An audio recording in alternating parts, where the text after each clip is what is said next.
thank everyone for joining us here today. My name is April Engel, and I am a Science and Policy Manager at River Network. And I'm joined by a few colleagues that I'm going to introduce here in just a moment today to have a discussion and some presentations today about making the case for equitable water infrastructure investment, repair, and upgrades. And we're really excited to share some of these great resources that we're going to be talking about here today. So let me give me just a second to get my slideshow operating here. So again, I'm with River Network, and we are hosting this webinar today along with our colleagues at Blue Green Alliance and American Rivers. For those of you who may not be familiar with River Network, we are a nationwide organization that works to connect water-focused nonprofits, agencies, businesses, and communities for greater local impact and healthier rivers across the United States. And we envision a future of clean and ample water for people and nature, where local caretakers are well-equipped, effective, and courageous champions for our rivers. Today on the webinar, we are so excited to have Katie Harris with the Blue Green Alliance. She is a policy advisor there. And we have Fay Hartman with American Rivers. She is the conservation director of their Colorado River Basin program. And then my colleague at River Network, Catherine Baer, she is our director of science and policy. And we'll be hearing from all three of them today. For our agenda today, just so everybody knows what we're going to be doing, we are in the kickoff portion of our agenda right now. And following that, we are going to have a really brief discussion amongst ourselves about what infrastructure repairs and upgrades you're working on currently and are a priority for you and your community. And then we'll hear from Fay. She's going to be telling us about their awesome new report, Rivers as Economic Engines, and telling us about what they found and some great statistics and information we can use to support our advocacy for infrastructure investment. And then we'll hear from Katie Harris with the Blue Green Alliance. She's also going to be talking about a fantastic new report that they have out at the Blue Green Alliance called Waterworks, the job creation potential of repairing America's water infrastructure. And so she'll be giving us some great information to support our infrastructure investment advocacy around the types of job creation potential those opportunities make for or provide for our community. And then Catherine is going to be telling us about Policy Link's Water Equity and Climate Resilience Caucus and the policy recommendations that they have come up with. And then we're going to wrap up today with another discussion to sort of bring home how we can envision and sort of crowdsource ideas that we have for how we can use what we learned today from the presentations and discussions that we have to support the advocacy that we'll be doing in our own communities for new investment in infrastructure. And then I'm now going to turn it over to Fay, and I'm going to share my screen and pull up her slides, and we're going to hear from Fay about their exciting new report. So Fay, I'm going to turn it over to you. Awesome. Thanks, April. Can you hear me okay? Yes. Perfect. All right. Great. Well, hi, everyone. My name is Fay Hartman, and I'm the Conservation Director for the Colorado River Basin Program with American Rivers. I'm really excited to share with all of you a bit about a recent report that we released, Rivers as Economic Engines, Investing in Clean Water, Communities, and Our Future. I want to say a big thank you to River Network for hosting this webinar, and then to all of you for joining and participating. I'm really excited to learn a lot from all of you too. Before we dive in, I want to give a little bit of background on American Rivers. We're a national river conservation organization that focuses on protecting wild rivers, restoring damaged rivers, and conserving clean water for people and nature. In our Rivers as Economic Engines report, we make the economic and jobs-based case for investing in equitable and innovative water infrastructure and healthy rivers. We released this report or white paper to urge Congress to invest in clean water and healthy rivers to help stimulate our economy and create jobs while also strengthening our communities, improving public health and safety, addressing longstanding injustices, and improving our environment. You can go ahead and go to the next slide, April. So in this report, we worked to compile existing economic and jobs information about the benefits of healthy rivers and clean water that would then support the really important policy and funding recommendations that we make in the white paper that would increase investments in sort of 3 critical areas. And those areas are up on your screen: improve water infrastructure, modernize flood management, and restore watersheds in our communities. And kind of the big take-home message from our report is that we recommend that Congress invest $500 billion over 10 years in those 3 areas. But they can't just do those things. It's really important that Congress also adopt criteria that ensure that this new funding is equitably distributed amongst communities, in particularly those communities that have been underinvested in and need the money most.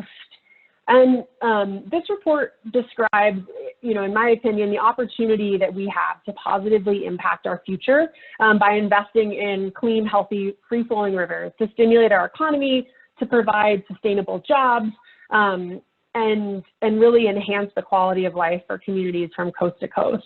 And our white paper justifies these policy recommendations using the economic and jobs-based data to illustrate the importance of rivers and clean water for the benefit of every community and person across the United States. So let's go ahead to the next slide, April. This is one of the infographics that we created for the report.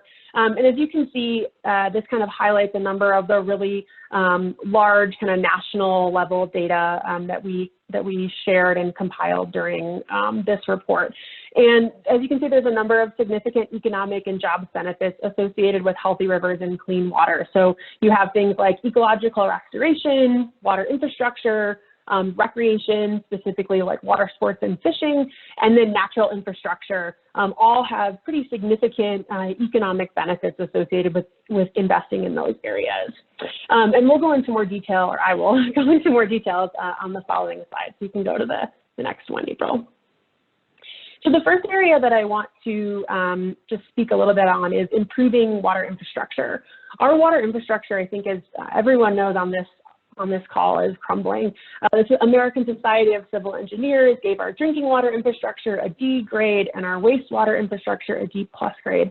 And then the U.S. Water Alliance found that over 2 million Americans lack running water, indoor plumbing, or wastewater treatment. And that's, not okay, and something that we need to, as a country, work together to fix. And we believe that by investing in our water infrastructure, we can not only create jobs and stimulate the economy, but we can also address a lot of these issues that have been, that I just mentioned, that have been facing our country and local communities for a really long time. The Value of Water campaign estimates that for every $1 million spent on water infrastructure in the United States, more than 15 jobs are created throughout the economy. And then the Water Alliance found that for every $1 spent on infrastructure improvements, water infrastructure improvements, $6 is generated in return.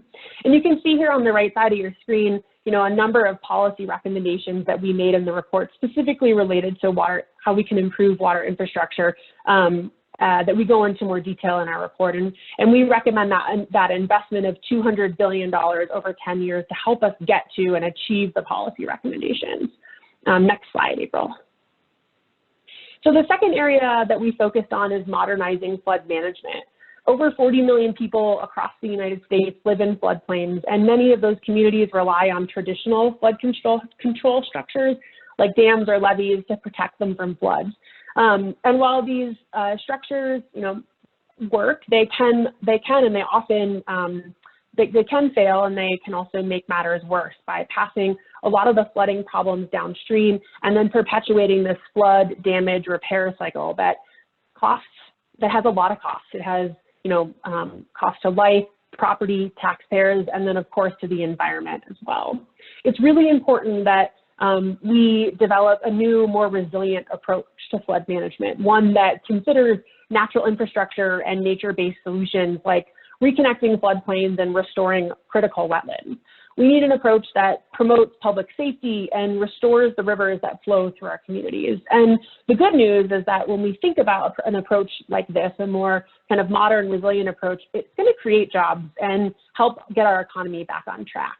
So as you can see in the infographic up here, ecological restoration, which again includes floodplain reconnection and natural infrastructure solutions, directly employs 125,000 workers specifically in those jobs. But then there's an additional 95,000 workers that indirectly are related to that. So that's where you get that 226,000 jobs directly related to ecological restoration. And that contributes $25 billion to the economy annually.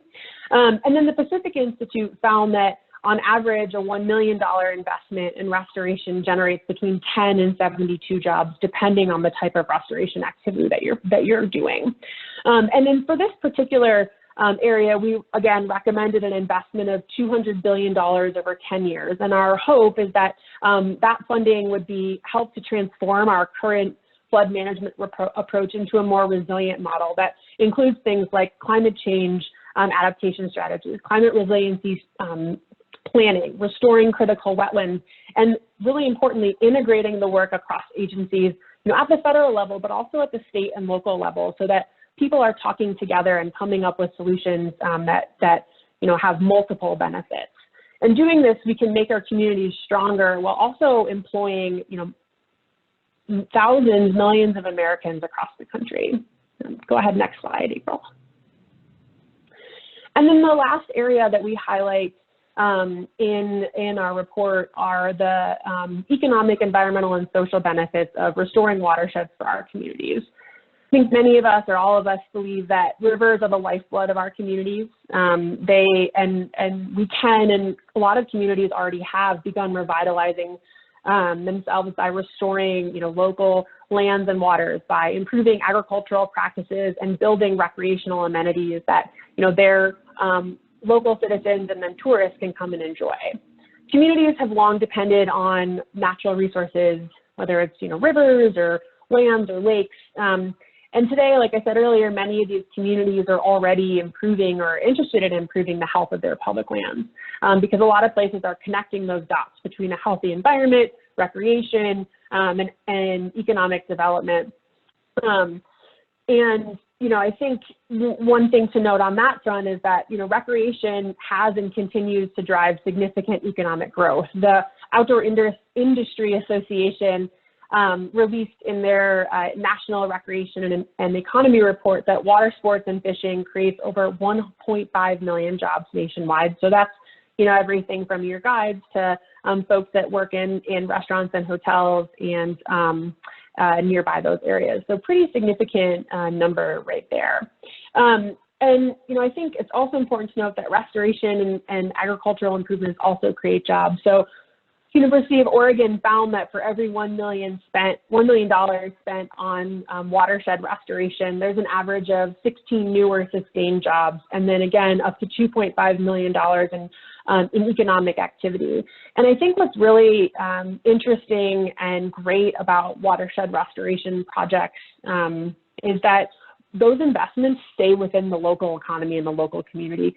80% of restoration project funds stay in the county where the project is actually happening. So that's really great for those communities on the ground where the projects are happening.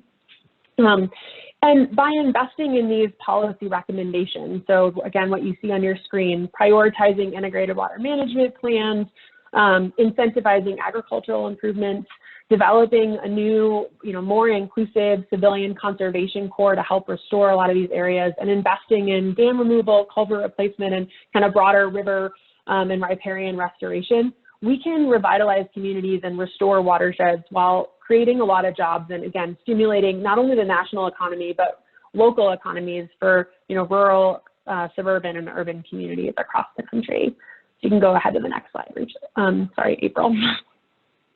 And then finally, I just kind of want to end on the fact that, each of these investments in these areas that we highlight in our report not only have significant benefits for the economy and local job growth, but they also address a lot of longstanding injustices. They help to rebuild our communities in a stronger way while also protecting and restoring rivers and the natural environment. And I'd encourage you to check out our report. You can find that at americanrivers.org/investinrivers, where we have a link to the full report. We have specific fact sheets on each of the areas that we focused on. And then, you know, within the report itself, we have a number of kind of area and region-specific case studies that go into more detail about economic benefits from each of these areas. So there's lots of really good information there as well. And then I know one of the things that came up in the chat earlier was kind of some of these statistics or visuals that you could share. And we do have all of the infographics and information available in a toolkit, a communications toolkit that I am happy to share with April to send to the whole group after this. We have, like I said, infographics, sample social media posts, you know, other communication tools that you can help use in your community to make the case for investing in healthy rivers and water infrastructure. So thanks so much, everyone. And April, I'll pass it back off to you. Okay, and we'll have some time for Q&A at the end after everyone's had a chance to hear from Fay, Katie, and KB. But just, we have a few minutes, and I just want to see if anybody wants to unmute and just ask any questions that are at the top of mind right now for Fay. Does anybody have any questions that they'd like to ask her? And while we're giving folks to give themselves a chance to get off mute, Fay, KB put in the chat a link to, I think, a link that will get them to those resources that you were just talking about. And I know, like you said, many folks in our poll earlier on the call said that those kinds of resources would be something that they were looking for. So that's great. And that link there is where folks can go and find that toolkit that you were talking about. So thank you. Yeah, of course. And if, you know, if there are other like talking points or things that folks are interested in, feel free to reach out, because we have all of that information available, and we'd be happy to share it, and would love for folks to utilize this information to help, again, make the case for investment. Great. All right, any questions for Fay before we turn it over to Katie to hear about her report? All right, so I am going to go ahead and turn it over to Katie. I'm going to stop my screen share and give Katie just a second to get her slides up. And Katie is going to be telling us about the new report from her organization, the Blue Green Alliance, and their report's called Waterworks, the Job Creation Potential of Repairing America's Water Infrastructure. So Katie, I will turn it over to you. Thanks, April. I think I've got my slides up, but let me know if that's not the case. Just like Fay, I want to start out by saying thanks for coming today, and hopefully you'll get some good resources from this. Perhaps afterwards, I can drop the link to our report, Waterworks, in the chat, and we also have some like social media recommendations and infographics, a couple of which are in the slideshow that we can share with you for resources as well. So I'm Katie Harris, Policy Advisor with the Blue Green Alliance, and before I sort of dive into the report itself and what we've got in there, just a little bit of background on BGA. We're a partnership of 13 American labor unions and environmental organizations, and the goal of bringing those folks together is to try and work together to protect and create good jobs, deliver public health and climate benefits, and really try to create a stronger, more equitable economy. So that's also the goal of this report. In a smaller way, in water infrastructure, the goal here was to really lay out, one, all of the facts and statistics about what's going wrong with our water infrastructure. I think we all know that it's crumbling, but it's hard to find in one place, you know, all of the facts about what that looks like and what that actually means in numbers. And then two, sort of talk about, you know, the number of jobs we could create and the type of jobs that could be created out of this. So I'll start with the facts and statistics that folks said that they would like to see. Obviously, our country's wastewater, drinking water, stormwater infrastructure is vital to clean water, drinking water. Having all of that is super important. But age, strain from population growth. I was just talking about this problem in DC, lack of investment, emerging threats from climate change have sort of all snowballed to create actually a pretty big threat for water infrastructure across the country. And as Fay already said, and this is like the #1 statistic, the American Society of Civil Engineers rated our wastewater system a D+ and our drinking water system a D. So failing grades across the board for water infrastructure. Cities in the US, which is primarily what we looked at, we're more on the sort of urban side, have pipes that are about a century old on average. It's really old. And those pipes leak about 6 billion gallons of clean drinking water a day. That's about 14% of all treated water in the United States. So that wastes energy, it disrupts communities, it disrupts businesses. And there's about 240,000 water main breaks a year, and about 700 a day. So that's a lot of water just kind of getting lost, coming right out of the system. So all of that water loss adds up to about $2.6 billion a year, or enough water for about 68 million Americans. That's a lot of water. I mean, that's crazy that we're just losing that every day. If we look at what we need to invest, we could look at a Chicago State University study that showed if we act aggressively to try and sort of plug the leaks, you might say, by just 5%, so not even plugging all of the leaks, we could save energy to power about 31,000 homes and cut carbon emissions as well, so about 225,000 metric tons of carbon emissions a year. So it's all about saving the water, environment, making sure people have access to the clean water. So health impacts also pervasive, and we have a number of statistics in the report as well. You can see about 27 million Americans have get their drinking water from systems that violate health standards.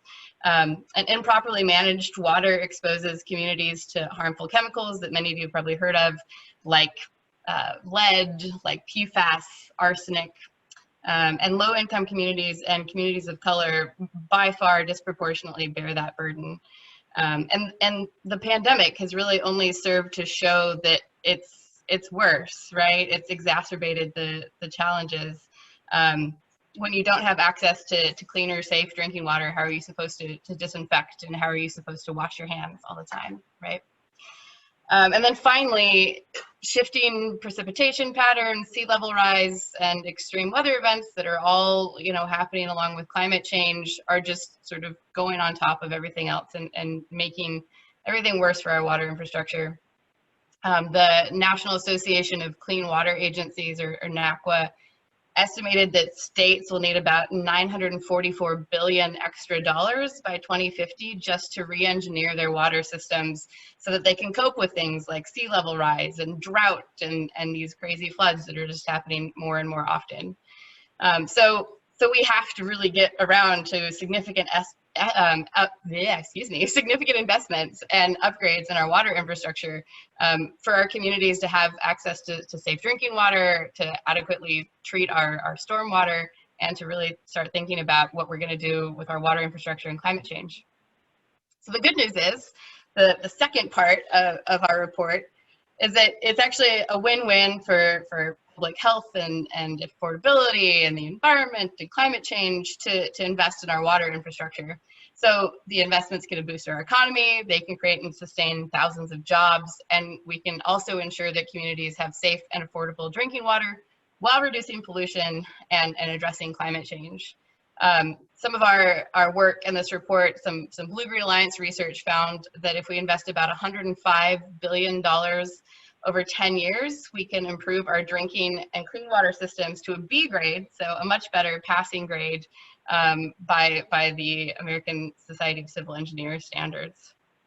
And those jobs don't just have to be in one type of infrastructure. You can create good jobs through both gray infrastructure, the replacement and upgrade of things like pipes, treatment plants, storage tanks, as well as the installation and maintenance of green infrastructure. A lot of people, when they're thinking about green infrastructure, don't think about it as something that needs to be maintained. They think about it as like you do it once and you're done. But just like anything else, you have to have maintenance jobs for that as well. So green infrastructure, when you combine it with investment in sort of like traditional tunnels, like stormwater mitigation efforts, big sewer overflow efforts, can actually, reduce pollution because you're pulling all of the sewer overflow into one place and it's not going into communities. Other examples of green infrastructure in more urban environments: green roofs, trees just along the street, parks, rain barrels, rain gardens, permeable pavement, and all of those solutions have the added benefit of improving biodiversity, increasing recreation in urban neighborhoods as well as in more rural areas, reducing urban heat island effects, heat-related illnesses, and then of course stimulating local investment and local jobs, because ideally you'll be hiring people from those communities to install and maintain. And I think just to highlight one big investment that we absolutely have to make in our gray infrastructure, the more traditional kind of infrastructure, is lead service line replacement. We have a whole section on this in our report. Everybody has probably heard of Flint, Michigan. Well, it's still ongoing there, the crisis there, but it's a problem all over the country. And by some estimates, I think the EPA, and this is in our report as well, thinks that there's about 10 million homes serving about 22 million people whose water is just completely contaminated by lead. And that leads to a whole host of health problems, of course. So, eliminating the lead exposure obviously helps with health, but then it also can help create jobs in the impacted communities themselves by hiring people who live there to do their own replacement. So kind of to circle back on the idea of jobs and what we need to think about when we're talking about jobs and water infrastructure, the Blue Green Alliance is all about good labor practices. And so all of these investments in green, gray infrastructure, whatever you're doing, really have to go hand in hand with measures to ensure that the jobs are quality jobs, and ensure that sort of everything along the supply chain leading up to the installation of say, a pipe is supporting workers in that area, strengthening manufacturing in the area, and creating positive outcomes for the communities in which the investments are happening. So some of the measures, the specific ones that we call for in the report and are on the slide here, are longstanding Buy America requirements. That makes it so where it's more likely that American workers will make the products and gives you an added economic benefit. Davis-Bacon prevailing wage provisions, that it's a much more living wage when it's Davis-Bacon, local hire requirements, project labor agreements and community benefit agreements so that communities themselves have a say in the outcomes of the projects, supporting and retooling the manufacturing of, for example, pipes that get put in the ground in the United States, and then hiring and procurement policies that benefit low-income communities, people of color, women. So there's a lot of things we have to think about to make sure we're like investing the right way, in addition to just investing in general. And on that note, sort of one final note, when we're thinking about advocating for water infrastructure investment, we have to keep the concept of affordability in mind at the same time. And we do talk about this a little bit at the end of the report, but I'm sure KB will get into it more.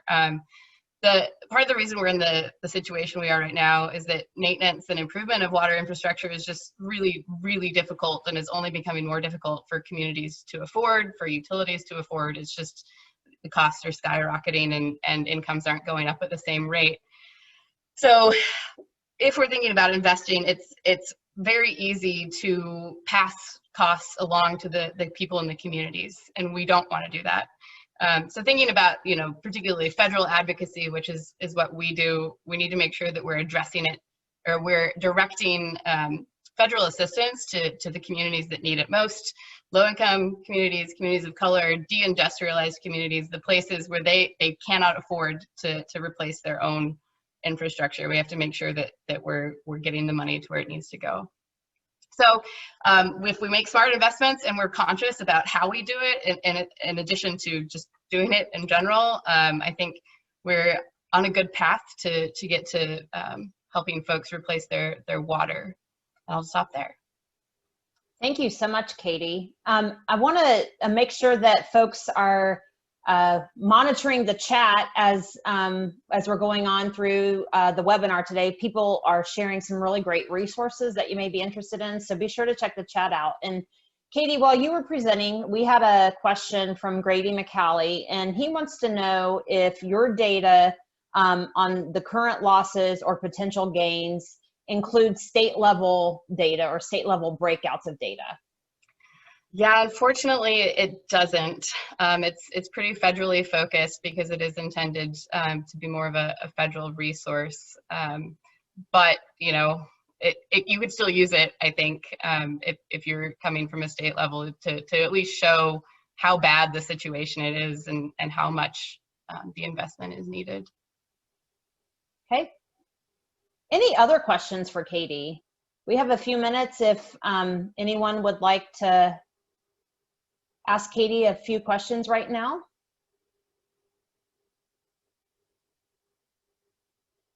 Okay. Well, with that, then I am going to turn it back over to Catherine Bear, and I'm going to share my slides, and she is going to just tell me, or I'm going to share my screen and KB's slides for her, and then she's going to just tell me when to advance them. So give me just a second to pull those up, KB, and then we can get started.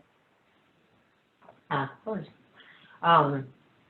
Great, thanks everyone, and so great to hear from Fay and Katie about these resources that I have looked at, but to get a deeper sense of them, and they kind of fit right into what I'm going to talk about next. So what I want to just talk a little bit about and share with you is the work of the Water Equity and Climate Resilience Caucus. And this is a group of which River Network is a member, but it is co-chaired and led by our colleagues at PolicyLink and the Gulf Coast Center for Law and Policy.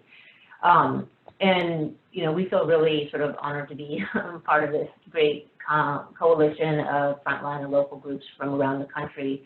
This group started in 2018, and really the idea was the goal is to build a national network of organizations who were at the local level working to address water equity and climate resilience, but really centering frontline communities and communities of color and low-income communities in this work.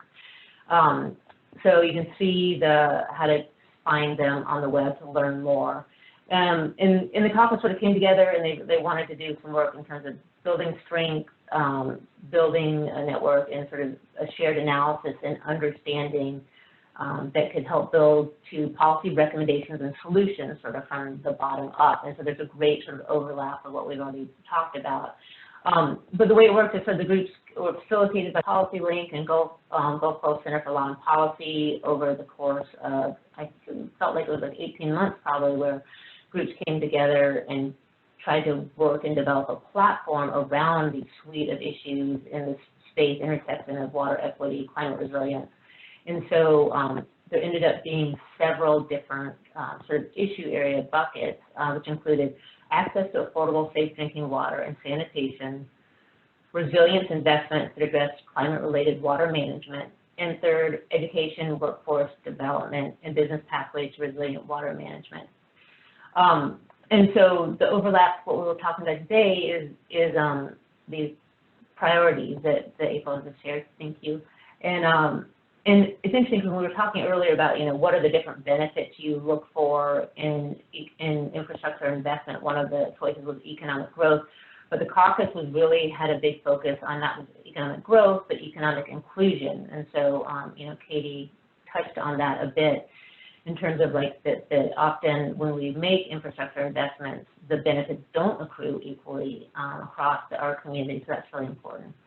So these are the priorities of the caucus: integrated system of education, workforce, and small business development for low income and people of color, structuring targeted local hiring and inclusive procurement in the build out of water infrastructure from communities of color and communities who are left behind currently, and ensuring that equitable investments in vulnerable communities' water infrastructure system includes apprenticeship, labor force, and business inclusion. And so it's really about, creating a system that is fair and equitable at the same time we're addressing resilience. And so this really resonates strongly with these upcoming opportunities and the materials we've seen from Fay and Katie today. But just to sort of put in perspective, currently within the water sector, which is a huge, job growth opportunity, as Katie pointed out, but right now 2/3 of the jobs are held by white people. So there's really a need to make that workforce sector more diverse and create more opportunities for people. So on specifically in terms of some of the policy recommendations, the caucus has come up with, they include requiring a certain percentage of local hiring from the community when we make these infrastructure investments, also increasing funding for environmental workforce development. And another specific area that was really highlighted was trying to build the capacity of minority and women and disadvantaged business enterprises to actually compete for these larger contracts, because often, you hit really big numbers in infrastructure, right? The numbers get big pretty quickly when you're talking about, replacing pipe. And some of these firms haven't had the sort of support to be able to get to that bigger level of investment, which then means they're sort of excluded from those opportunities. So the caucus has been doing a great job, has been up on the Hill in the last year, scheduling briefings, working with partners, working with the Environmental Justice Caucus in Congress, and we will be continuing to do work on that in the coming years, looking for opportunities both in Congress and with whatever administration is in place come 2021. So that's just a little sort of overview. I think April put the contact in the box. I just encourage you to go and look at the caucus's information and all their policy recommendations, which are really great. And I think although they're targeted right now at the federal level, they can of course be scaled to the state level in many cases as well. So yeah, so if we can go to the next slide or save it depending on how you go.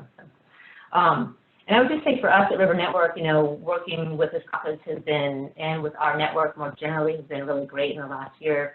And it's helped inform our thinking on the way we think about water infrastructure and some of the tools we're developing and rolling out in the coming months for the network. So our definition of equitable water infrastructure is when infrastructure dollars for clean water, drinking water, and stormwater are directed by the community towards public health and clean, safe, affordable, and accessible water.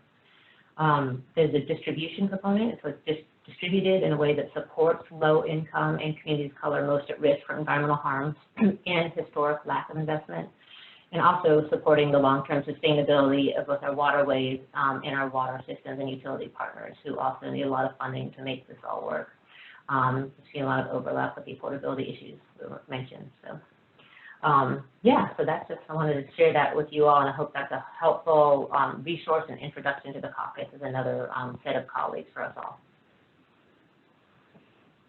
Great. Thank you so much, KB.